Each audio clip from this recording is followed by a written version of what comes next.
Old days. Yes. I'm still on the subject of food. Listen to this. Hampton Creek. That is the company that makes eggless mayo and other so-called healthy food products. They've taken out a full-page ad in the New York Times. Heaven knows how much they paid for it. But it was aimed at our presidential candidates. I'll give you a quote.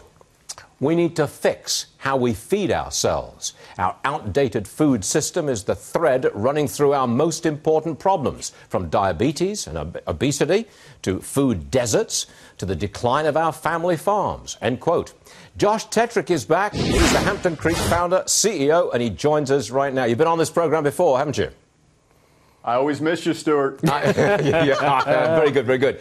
I suspect that you are either a vegetarian or a vegan, and that is the agenda that you're pushing and paying money to the New York Times to advertise your company. Am I right or am I right? You know, Stuart, you were just talking about all those parents who are feeding their kids less sugary stuff, and I think that is the mission we're on. We're on a mission to make food better for everyone, and I hope one of the presidential candidates steps up, whether a Republican or a Democrat, and realizes this is a big issue. And you're right, Stuart, though, we do take the path of using a lot of crops out there that other folks have sort of forgotten about, right? We got all addicted to soy and corn. Are you vegetarians? Meanwhile, they're farmers in the Midwest. I mean, look, we know you from your no-egg mayonnaise. And from that, I'm deducing that you are vegans. Are you?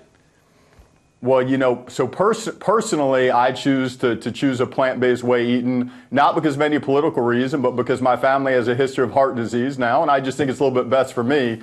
But from a perspective of making the country better, this isn't about a plant-based thing or not. I hope, you know, you've gotten samples of that mayo, Stuart. I hope you put on a nice, juicy hamburger, too, because it'll make that hamburger a little bit better, whether you're a meat eater or whether you're not. You are very good, very good. You're a genius at marketing. How much did you pay for that New York Times ad? Was it 50 or 60,000? You know what? Thankfully, we got a deal, particularly because we're focused on telling, I think, a deeper story.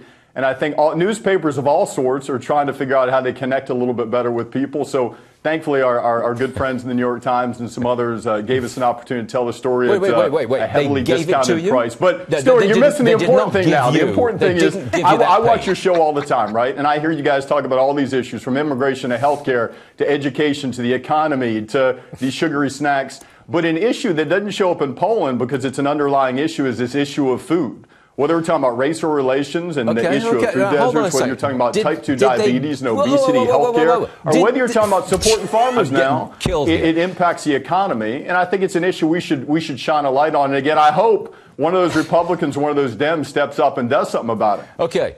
Why did you just hire Kathleen Sebelius? You know, there are some Republicans that work with us, too. We try to surround ourselves with folks who know their stuff on the right side and the left side. Now you've got to listen to me. I got to tell you. Now, Kathleen Sebelius was in charge of the rollout of Obamacare. I don't think she did a terribly good job. Why have you hired her at your company, Hampton Creek, and what are you going to do with her? So just like some, I'll tell you, Stuart, just like the Republicans that we had the chance to sit down on the Ag Committee when we're up at Capitol Hill, we surround ourselves with people who know policy on all sides of the issue. That's the thing about good food, Stuart. And as you talked about, everyone agrees. Everyone. Whether you're Chris Christie, whether you're Donald Trump, or whether you're Hillary Clinton, here's what you agree on. Food that is a little bit healthier, that's a little bit more sustainable, should always taste better and be cheap as hell. Everyone agrees. It doesn't even matter, right? So we surround ourselves with people who can empower that, and that's what we're running to as fast as we can as a company. May I go on record as saying I think you're a genius marketer. You know exactly how to handle yourself on television, because when asked a question, you don't answer it, and your answer actually goes on and on and on and on forever, and I can't interrupt. But that was very good, Stuart, hold on, let me try to be more precise. So Kathleen Sebelius, right, just like folks on the right, understands a lot about policy. Whether you disagree with her or not, she has a deep understanding of healthcare policy, and we want all perspectives in building a better company, right? And that's the way we do things. Our partners include folks from all across the place, and that's where we're going to fill our mind with what we need to be smart about that. Hire me. You want some really different opinion, you've got to hire me. Josh Tetrick, out of time, but I know you'll be back. And by the way, I like the mayo. The outrage continues. By the way, you are hired. After